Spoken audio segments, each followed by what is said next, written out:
Hello student, एक बार फिर स्वागत है आपका सहजमान मैथ्स क्लासेस में। एक नई शुरुआत के साथ 2022-23 के लिए मैं एक नई सीरीज लेके आ रहा हूँ, capsule batch for applied mathematics. सबसे पहले अप्लाइड मैथमेटिक्स को मैंने इसलिए सेलेक्ट किया है कि थोड़ा कम कंटेंट मिल रहा है लोगों को, सैम्पल पेपर कम आ रहे हैं। तो सबसे पहले मैंने यही शुरुआत की कि चलो अप्लाइड मैथमेटिक्स को लेकर बनाते हैं, क्योंकि पिछले 2 सालों से जो कंडीशन रही है कोरोना की वजह से इतने ज़्यादा सैम्पल पेपर नहीं है, प्रीवियस पेपर नहीं है, तो तैयारी को एक बेस भी मिलने वाला है सभी को। तो शुरुआत करते हैं। सबसे पहले हम थोड़ा सा हाईलाइट करेंगे कि हमारा जो पेपर रहने वाला है उसका एनालाइज कर लेते हैं कि किस तरह का रहने वाला है। तो शुरुआत करते हैं कि हम जानते हैं कि थोड़ा अब की बार को नंबर ऑफ क्वेश्चन बहुत सारे अटेम्प्ट करने हैं, करीब 44-45 क्वेश्चन हमें अटेम्प्ट करने पड़ेंगे। ठीक है, तो हमारा जो क्वेश्चन पेपर है वो आप देख पा रहे होंगे 5 सेक्शंस में डिवाइड है। सबसे पहला जो सेक्शन है वो हमारा एमसीक्यू है। 20 एमसीक्यूज होने हैं, 1 marks each. Second section is 5 questions हमारे वेरी शॉर्ट आने वाले हैं, मतलब आप समझ लीजिए वेरी शॉर्ट आंसर जो होते हैं उनको हम करने वाले हैं। उसके बाद सेक्शन सी पर आ जाएंगे हम। सेक्शन सी पर आप देखेंगे तो हमारे जो क्वेश्चंस हैं वो शॉर्ट आंसर हैं। आपकी जो पहले 4 मार्क्स का क्वेश्चन होता था वो खत्म कर दिया है, 3 मार्क्स में कन्वर्ट कर दिया है। फिर उसके बाद हम सेक्शन डी में हमेशा देखते थे 6 मार्क्स का जो क्वेश्चन हुआ करता था 12th क्लास के हिसाब से। खैर अप्लाइड मैथमेटिक्स के लिए तो ये एक नई शुरुआत कहेंगे हम, क्योंकि पिछले 2 साल जो कोरोना में निकले, एक में पेपर नहीं हुआ है, एग्जाम नहीं हुआ था, और दूसरे में जो है वो 2 टर्म्स में डिवाइड था, तो 40-40 मार्क्स के जैसे पेपर हुए थे।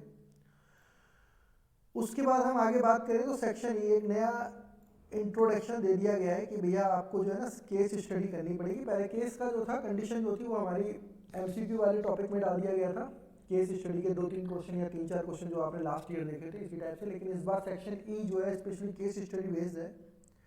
देखिए, बेसिक कंसेप्ट क्लियर करने के लिए सीबीएसई की ये पहल बहुत अच्छी है।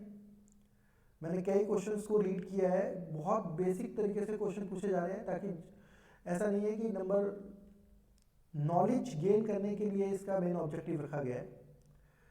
तो हम शुरुआत करेंगे, ये पूरा मैंने आपको हाईलाइट करके दिखा दिया है कि ये वाला टॉपिक यहाँ आप समझ सकते हैं। तो इसमें आपको क्लियर है कि 2 क्वेश्चन तो हमें 1 मार्क्स से मिलने वाले हैं, और एक क्वेश्चन जो होगा वो 2 मार्क्स का होगा। तो टोटल जो केस स्टडी रहने वाली है 4 नंबर की ईच, और 4 3 या 12 ना, total number of question approx 44 हमें अटेम्प्ट करने हैं। तो हम शुरुआत करेंगे पहले क्वेश्चन से। जो हमारा पहला क्वेश्चन होने वाला है, आप देखेंगे तो फर्स्ट क्वेश्चन हम लेने वाले हैं फर्स्ट चैप्टर का। ये शायद कॉन्ग्रेस मोड लो का क्वेश्चन आप देख पा रहे हैं। तो सबसे पहले हम बात करें तो जो पहला क्वेश्चन है वो कह रहा है कि 7 to the power 6 mod 3। Student कहना क्या चाह रहा है ये क्वेश्चन कि 7 to the power 6 mod 3 का मतलब है कि 7 to the power 6 जो भी वैल्यू होगी, 7 to the power 6 की जो भी वैल्यू होती है जिसको डिवाइडेड बाय 3 है तो रिमाइंडर क्या होगा। आप ये जानते हैं कि ये कंसेप्ट यहाँ से बना हुआ है, A B Q plus R, Euclid lemma theorem जो थी 10th क्लास की, वहाँ से बना हुआ है ये कंसेप्ट। तो हम सभी जानते हैं कि ए कॉन्ग्रेस मोड लो, बी मोड एन जब होता है तो ये सिचुएशन बन जाती है कि भाई 7 को यदि हम 3 से डिवाइड कर दें तो हमारा जो रिमाइंडर है वो कितना आता है, 1 आता है। और इसके साथ ही एक नया जो कंसेप्ट पावर वाला होता है कि यदि पावर एन कर दें तो भी हमारा जो मॉडल है वो चेंज नहीं होने वाला है। कुछ इस तरीके से हम इसको लिख सकते हैं। तो यदि हम यहाँ पर बात करें, इसको सी बना सकते हैं यहाँ पर, या के मान लेते हैं, इसको के ले लेते हैं, तो बेस्ट ऑप्शन इज, कंफ्यूजन नहीं होगी यहाँ पर आपको सबको, है ना। ये के ले लेंगे। तो यदि हम 7 to the power 6 भी कर दें और डिवाइडेड बाय 3 कर दें तो भी हम बात करें तो 1 की पावर 6 ही होगा, और 1 की पावर 6 का मतलब आप सभी जानते हैं कि 1 ही होता है। तो मुझे ये कहना चाह रहे हैं कि 7 to the power 6 को यदि हम डिवाइड करें बाय 3 तो जो रिमाइंडर है वो कितना आने वाला है भैया, हमारा 1 आने वाला है। तो यहाँ पर हमारा जो फर्स्ट क्वेश्चन है जो इसका आंसर हो जाएगा वो हमारा आंसर ए करेक्ट हो जाने वाला है। ओके, उसके बाद हम चलते हैं अपने क्वेश्चन नंबर 2 की तरफ। क्वेश्चन नंबर 2 हमारा जो कह रहा है, बिल्कुल सेम डिट्टो क्वेश्चन आ गया कि -31 mod 7। तो यहां पर भी बिल्कुल सिंपल कंसेप्ट ही है, आप इसको जान समझते हो बिल्कुल इजीली कि -31 कॉन्ग्रुएंस बी मोड 7, इस तरीके से हम लिख लेंगे। और हम यदि लिख रहे हैं कि -31 minus B is equal to mod 7, तो स्टूडेंट आप सभी जानते हैं कि यदि b की वैल्यू क्या होगी वो डिवाइडेड बाय 4 हो जाए, तो आप यहाँ से गैस कर सकते हैं। चार ऑप्शन आपको दिए हुए हैं, यदि हम b की वैल्यू 4 ले लें तो ये 35 बन जाएगा, और 35 वाली सिचुएशन में क्या हो जाएगा, 35 जो हो जाएगा डिवाइडेड बाय 7 हो जाएगा। तो यहाँ हम बात करने वाले हैं कि आंसर जो है ना हमारा, वो हमारा डी हो जाएगा, डी इज करेक्ट। ओके, अब हम आगे चलते हैं क्वेश्चन नंबर 3 की तरफ। क्वेश्चन नंबर 3 में हम गौर करें तो क्वेश्चन 3 जो है बहुत सिंपल क्वेश्चन दिया हुआ है, उसको रीड करते हैं बहुत इजीली।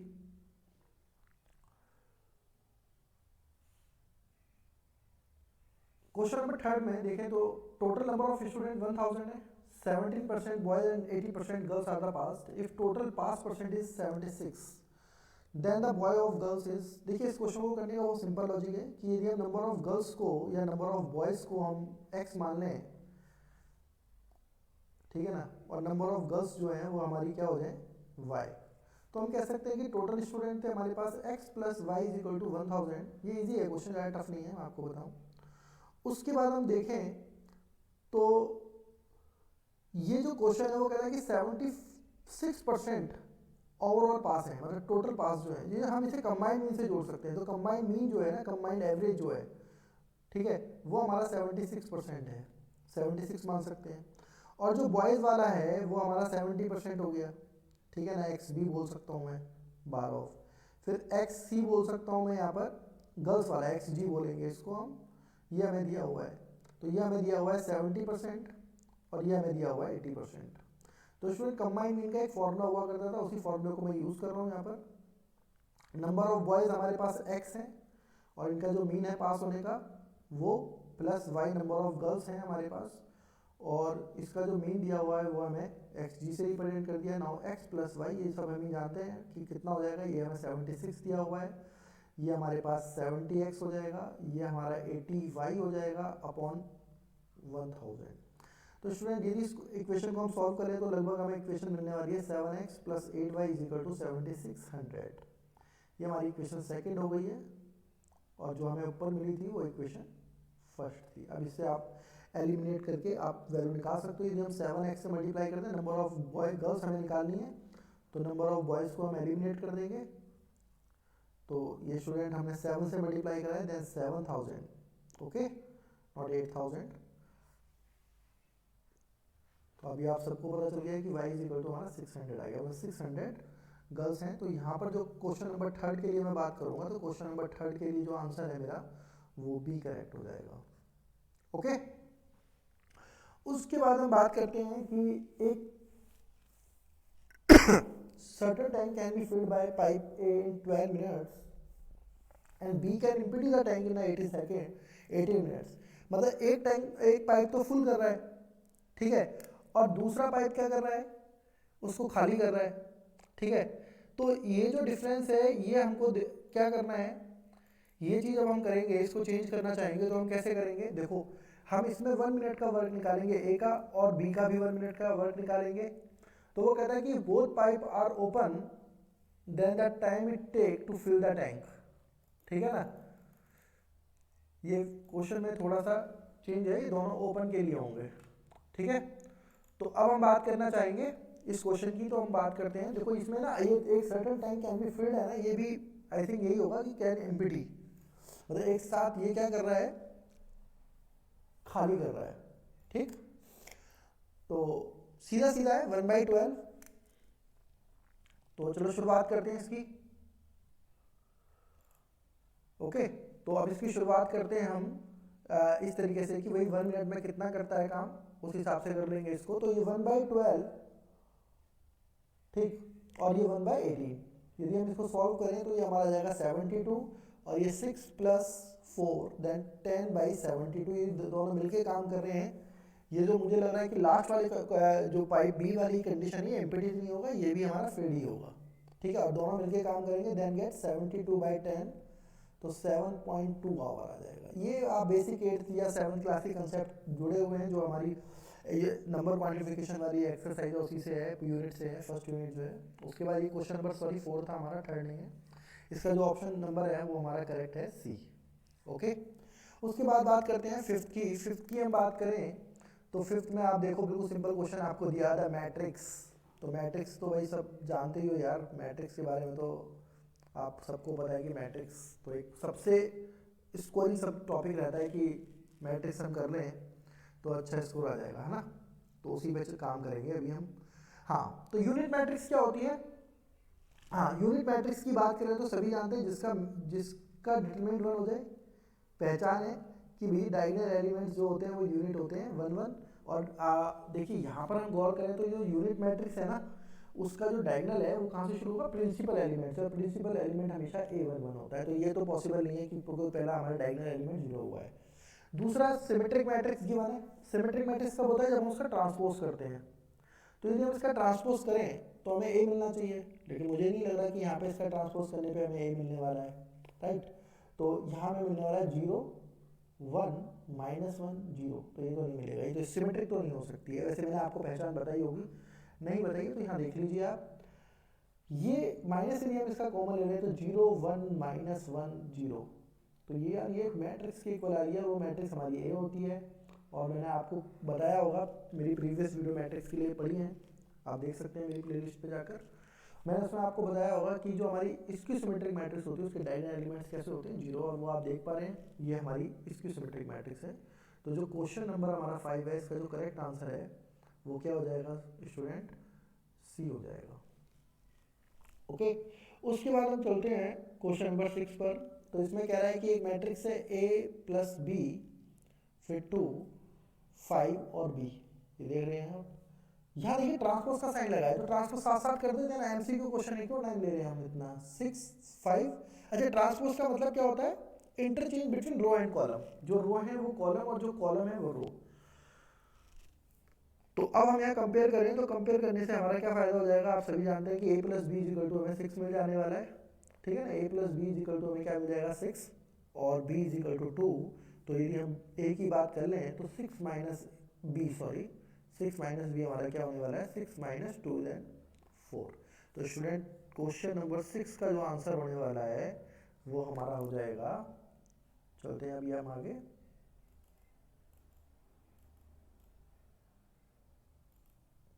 वो हमारा करेक्ट हो जाएगा 4। ओके, देखिए जो मैंने पीछे अभी करा था वहाँ पे 4 आया है, और यहाँ पर भी हम देखें तो हमारा जो करेक्ट ऑप्शन होने वाला है वो हमारा 4 होने वाला है, ए होने वाला है। उसके बाद आगे चलते हैं, क्वेश्चन नंबर 7 है हमारा।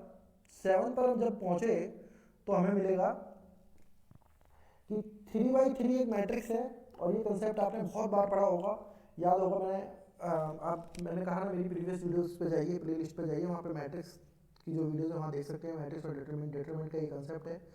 तो वो कहता है कि यदि हम मान लें कि भाई के ए का डिटरमिनेंट हमें निकालना है, तो k⁴n into determinant of A होता है, where n is order of matrix, right. तो क्वेश्चन नंबर 7 को यदि हम देखें तो यहाँ पर कह रहा है magnitude of determinant of A is 8, now 3 into A, then 3⁴n और डिटरमिनेंट ए, और n उसने क्या बोल दिया है भाई कि जो मैट्रिक्स है ना हमारी वो 3/3 की है। तो 3/3 मीन्स 3 की power cube into 8, now 27 into 8 216 is the correct. Now determinant of 3a is 216, now answer is C। Then question number 8 पे चलते हैं। क्वेश्चन नंबर 8 जो है वो हमारा डेरिवेटिव से है। तो डेरिवेटिव का ये कंसेप्ट है, ये आप सभी पढ़ चुके होंगे, और आप सबको थोड़ा सा मैं बताऊं तो याद करा दूं। तो ये जो कंसेप्ट है बहुत इजी रहा है, और ये इतना इजी है कि ये पैरामीट्रिक है और आप इसको बहुत इजीली सॉल्व कर सकते हो, है ना। और दूसरा यही है कि इसमें जो है ज़्यादा टाइम नहीं लगने वाला आपको, इसमें हम करने वाले हैं इस क्वेश्चन को बहुत इजी तरीके से। हाँ, तो सबसे पहले हम क्या करेंगे कि x = जो हमें दिया हुआ है ना, इसको डेरिवेटिव कर लो। क्या दिया हुआ है? 380 दिया हुआ है, तो dx/dt कितना हो जाएगा? 3 हो जाएगा। और y = काफ़ी बार इसे लोग जो स्टूडेंट है वो चेन रूल समझते हैं, लेकिन ये पैरामीट्रिक है, मतलब हमारे x और y जो 30 दूसरे वेरिएबल पर डिपेंड है, then 380 square, right. Now finally dy upon dx, तो चेन रूल ही है एक तरीके से मान लेते हैं, dy by D T into D T by D X. Finally कई बार हम इसको ऐसे भी लिख सकते हैं dy अपॉन डी टी, ठीक है, या इजिकल टू यहाँ मतलब यहाँ पे लो then dx upon dt, right, एक ही चीज़ है दोनों। तो हम यहाँ पे लिख सकते हैं क्या वैल्यू आई हमारी 380 square upon 3a। Okay, now 3a से 3a कैंसिल हो गया, then find t square only. Clear. उसके बाद हम बात करते हैं क्वेश्चन नंबर 9 की। क्वेश्चन नंबर 9 पर देखिए तो the radius of a circle is increasing at the rate of 0.7, right. अभी 0.7 जो दे रखा है ना सेंटीमीटर पर सेकंड में दे रखा है rate, then the increase of its circumference. तो फैक्ट है कि कुछ ना कुछ चेंज तो आने वाला है। उस चेंज की हम यदि बात करें तो सर्कमफ्रेंस में वो चेंज मांग रहा है, और हमें दिया हुआ क्या है, the radius of circle is increasing, the rate is 0.7। तो हम यहाँ बात करने वाले हैं कि 0.7 हमें क्या दिया हुआ है, dr दिया हुआ है 0.7 सेंटीमीटर पर सेकंड, चेंज दिया हुआ है, राइट। अब चेंज किससे मांग रहा है, सर्कमफ्रेंस से मांग रहा है, तो c is equal to 2 pi r होता है। Now dc upon dr is equal to, ठीक। अच्छा स्टूडेंट एक काम करते हैं ना, यहाँ पे हमें सेकंड में दिया हुआ है ना, तो dc अपॉन dr नहीं करेंगे, dc बाई dt करेंगे, ठीक है। और ये हमें दिया हुआ है dr upon dt, clear, time के रिस्पेक्ट में दिया हुआ है। तो 2 पाई dr अपॉन dt, ओके। तो 2 pi into D R upon D T की वैल्यू कितनी है सर, 0.7 है, तो आई थिंक 1.4 पाई, इसको ज़्यादा सॉल्व नहीं करना है। और ये आंसर हमारा सेंटीमीटर पर सेकंड ही आने वाला है, क्योंकि सर्कमफ्रेंस एक डिस्टेंस ही है, एरिया नहीं है, तो सेंटीमीटर स्क्वायर तो पॉसिबल ही नहीं है, नेगेटिव आएगी नहीं, ठीक है, किसी तरीके से नेगेटिव आने वाली नहीं है। हाँ, क्वेश्चन नंबर 10 की हम बात करने वाले हैं। The total revenue in rupees received, okay. तो मार्जिनल रेवेन्यू जो होता है वो रेट ऑफ चेंज होता है इन टोटल रेवेन्यू। तो क्वेश्चन नंबर 9 की यदि हम बात करें, सॉरी 10 की हम यदि बात करें, तो 10 क्वेश्चन पे हम पहुंचे हैं। तो क्वेश्चन नंबर 10 हमें क्या बता रहा है कि भाई हमें एक फंक्शन दिया हुआ है RX, जिसको हम बोल रहे हैं रेवेन्यू, टोटल रेवेन्यू, और वो दिया हुआ है 3x स्क्वायर, सॉरी इसको x स्क्वायर कर लेना, और ये हो जाएगा 36x प्लस 5। तो यदि हमको मार्जिनल रेवेन्यू निकालना है ना, तो मार्जिनल रेवेन्यू जो होता है ना MR, वो R डैश x के इक्वल होता है।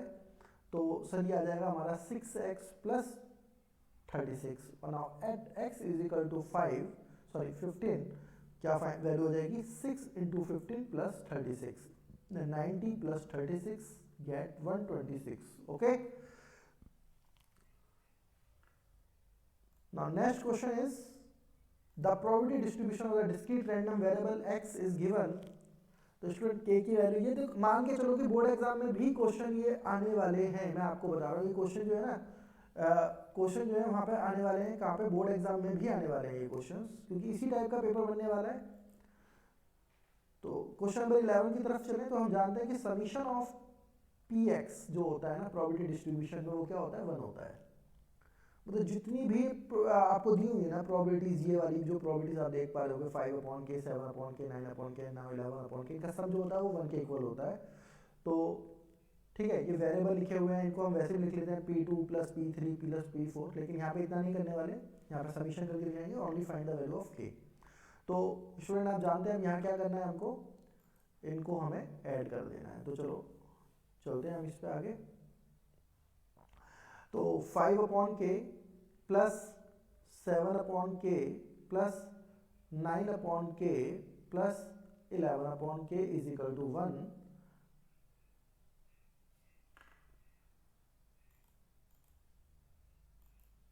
हाँ, इज इक्वल टू 1। तो यदि हम इसको ऐड कर लें तो कितना आ जाएगा हमारा, ये हमारा आ जाना चाहिए 32, okay. 32 upon k is equal to 1, then k is equal to 1 by 32, okay.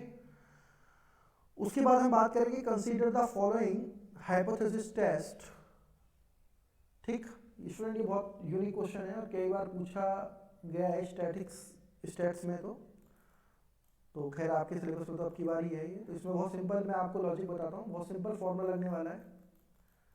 Value of the test statistic. ठीक, तो यहाँ पर हम बात करें तो ये पॉपुलेशन, पहले तो यहाँ पे मैं आपको बता दूँ एक चीज़ मिसिंग है, यहाँ पर आपको स्टैंडर्ड डेविएशन नहीं दिया हुआ है। स्टैंडर्ड डेविएशन यदि दे देता ना तो ये बहुत ईजी हो जाता, और स्टैंडर्ड डेविएशन आपको दिया नहीं है, गिवन वो मिसप्रिंट हो गया वहाँ पर। तो हम बात करेंगे स्टैंडर्ड डेविएशन की, तो क्वेश्चन नंबर 12 है। तो यहाँ आप लिख लीजिए स्टैंडर्ड डेविएशन जो होगा वो 6 है।